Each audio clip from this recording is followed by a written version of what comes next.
ಎಲ್ಲರಿಗೂ ನಮಸ್ಕಾರ. ನಿಮಗೆ ಒಳ್ಳೆಯ ಸಮಯ ಬರುತ್ತಿದೆ ಎಂದರೆ ದೇವರು ಮುಂಚೆನೇ ಕೆಲವೊಂದು ಶುಭ ಸೂಚನೆಗಳನ್ನು ಕೊಡುತ್ತಾನೆ.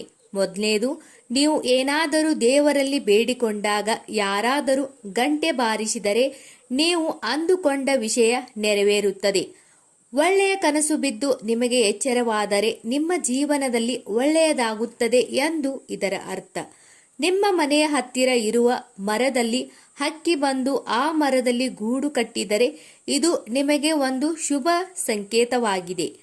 ದೇವರಿಗೆ ಪೂಜೆ ಮಾಡುವಾಗ ಮಂಗಳಾರತಿ ತಟ್ಟೆಯಲ್ಲಿ ದೇವರಿಗೆ ಇಟ್ಟಂತಹ ಹೂವು ಬಿದ್ದರೆ ಇದೂ ಸಹ ದೇವರು ಕೊಟ್ಟಂತಹ ಶುಭ ಸೂಚನೆಯಾಗಿದೆ. ನೀವು ಮಲಗಿರುವಾಗ 3 ರಿಂದ 5 ಗಂಟೆಯ ಬ್ರಾಹ್ಮಿ ಮುಹೂರ್ತದಲ್ಲಿ ಇದ್ದಕ್ಕಿದ್ದಂತೆ ಎಚ್ಚರವಾದರೆ ಇದು ಒಂದು ಶುಭ ಸೂಚನೆ ಎಂದು ಹೇಳಲಾಗುತ್ತದೆ.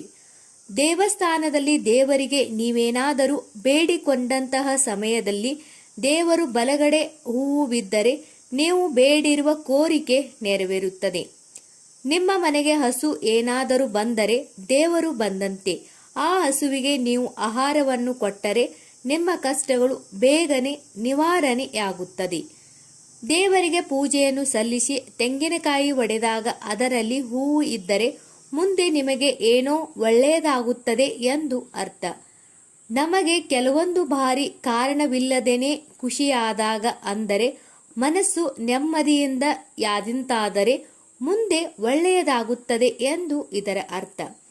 ನಿಮ್ಮ ಮನೆಯಲ್ಲಿ ಇರುವ ಪುಟ್ಟ ಮಗುವು ನಗುತ್ತಾ ಆಟವಾಡುತ್ತಿದ್ದರೆ, ನಿಮ್ಮ ಮುಖವನ್ನೇ ನೋಡಿ ನಗುತ್ತಿದ್ದರೆ ನಿಮ್ಮ ಮನೆಯಲ್ಲಿ ತಾಯಿ ಲಕ್ಷ್ಮೀ ದೇವಿಯು ನೆಲೆಸುತ್ತಿದ್ದಾಳೆ ಎಂದು ಅರ್ಥ.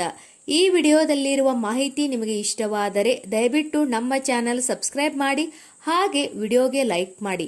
ಎಲ್ಲರಿಗೂ ಧನ್ಯವಾದಗಳು.